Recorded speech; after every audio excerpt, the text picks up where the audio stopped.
Greetings again, everyone. My name is Chet. This here is ChetChat, and we saw an independent film by A24 Studio called It Comes at Night. In a world where disease has taken over mankind and set people into a primitive state where they have to survive on just what they have, and there's no government, here's this family just living their day, and this is the movie. So It Comes at Night takes place in this forest with this family with Joel Edgerton and this lady who is actually in the second Purge movie, and they have a son. So it's, a mixed couple. Ooh, yeah. You're just dropped into this family's life where they are already adjusted to this post-apocalyptic world that has been caused by this disease. They don't say if it's a zombie disease. They don't say what kind of disease it is. They give you as little information as possible in this movie. And that's one thing that I really appreciate about this movie. I know a lot of other, infection movies do this, like where a disease just takes over mankind and they don't explain it. But I actually really enjoy the fact that this movie hides a lot of information from you. I feel like that's the theme of the movie, is just hiding information. So you're just following this family go through the motions of what they do on a daily basis. They have these strict rules. They're very used to this world where nothing really is normal anymore. So it actually starts off with, them disposing of their grandfather who actually has the sickness, and they wear like gas masks and gloves. So you could see that it's an infectious disease that can be airborne and be passed on via contact. So they end up burning the body, and their son is actually traumatized by the whole situation, and he acts very strange throughout the whole movie. They end up coming across other people, and in good fashion with these types of movies where people become a bigger problem rather than the actual infection.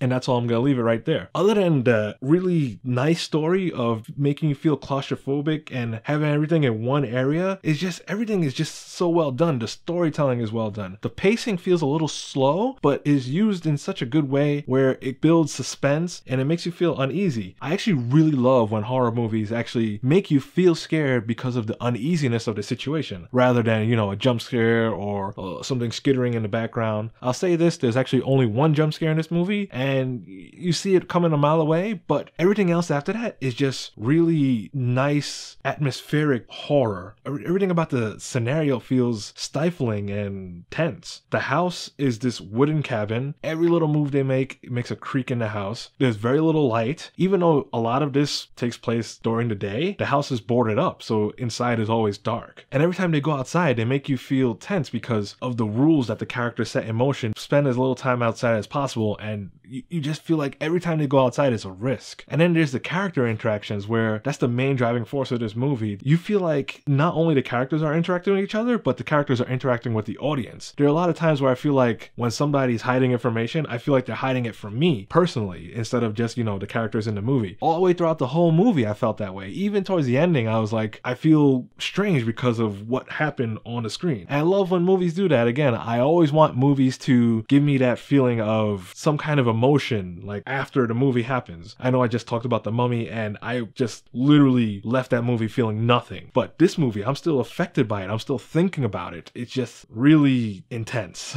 So without saying too much about the movie, I'll end it here, because it's like almost, I felt like the first thing that comes to my mind is masterpiece. This is such a great story about this world where people are used to this world and they deal with it. You've seen this a lot of times, like The Walking Dead or Dawn of the Dead or 28 Days Later, but this movie does it in such a fresh way that connects you to the movie itself. Like, it gives you that audience interaction nobody else really does anymore. The Walking Dead, you feel really, really connected to the characters, and you feel pain when somebody dies, but that's just them making you feel an emotional connection, whereas this movie makes you feel like you're part of the movie and you're taken on this ride of emotions. So yeah, that's it for this one. Definitely recommend it, obviously. Go check it out, have fun, and yeah, let me know if you actually like this review, and give me a thumbs up, or just give me a thumbs down. You have an opinion too, right? And let me know what's your favorite infection movie, or do you prefer infection movies over undead movies? Because